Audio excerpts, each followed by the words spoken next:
যে তিনি তারা অন্তত এটা উল্লেখ করবে যে তাদের শিক্ষকদেরকেও ছাত্রদল এবং বিএনপি আহত করেছে, তাদের বিবৃতিতে এটা উল্লেখ নেই। গতকাল সবাই জেনেছেন যে ছাত্রদল এবং স্থানীয় বিএনপি আমাদের উপর যে নৃশংস হামলা করেছে, তার গতকাল 5টা বাজে ওই হামলা হয়েছে।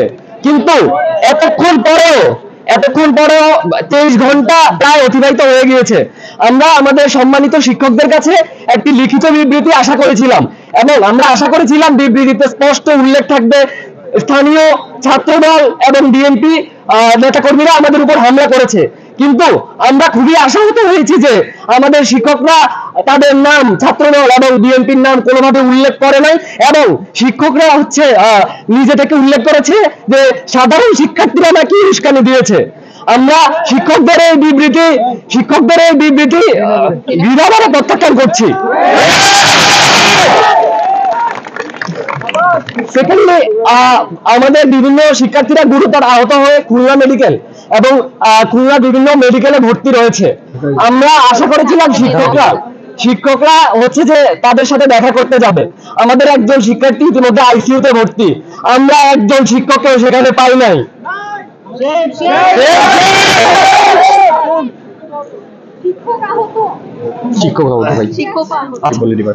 আমাদের আরেকজন শিক্ষক তিনিও আহত হয়েছিলেন।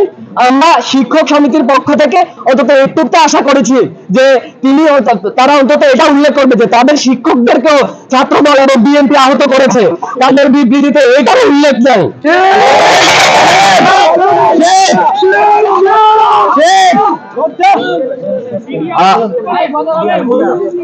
বিভিন্ন মিডিয়াতে আমরা আরেকটা জিনিস লক্ষ্য করেছি, শিক্ষার্থীদের যে অর্গানিক প্রতিরোধ ছিল ছাত্রদল এবং স্থানীয় বিএনপি সন্ত্রাসীদের বিরুদ্ধে, বিভিন্ন মিডিয়া উদ্দেশ্যমূলক ভাবে এই প্রপাগান্ডা ছড়াচ্ছে যে এখানে শিবির অথবা বৈষম্য বিরোধী ছাত্র আন্দোলনের বিভিন্ন নেতা কর্মী রয়েছিল।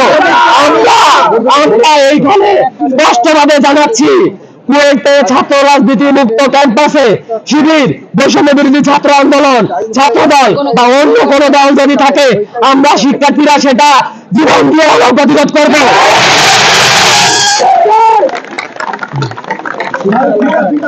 শিক্ষকদের কাছে যে আমরা লিখিত একটি সুস্পষ্ট বিবৃতি আশা করেছি, তারা সেটি দিতে ব্যর্থ হয়েছেন, এবং আমরা এই তাদের মৌখিক বিবৃতি বিভিন্ন উস্কানিমূলক কথাবার্তাপূর্ণ আমরা দৃঢ়ভাবে এটা প্রত্যাখ্যান করছি।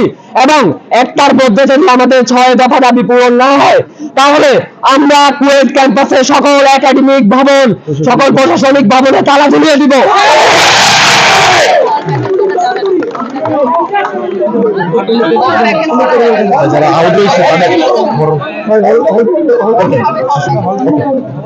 এবং কোনোভাবে কোনো নোটিশ দিয়ে হল ভ্যাকেন্ট করা যাবে না, ক্যাম্পাস থেকে কোনো শিক্ষার্থী ক্যাম্পাস ছেড়ে যাবে না।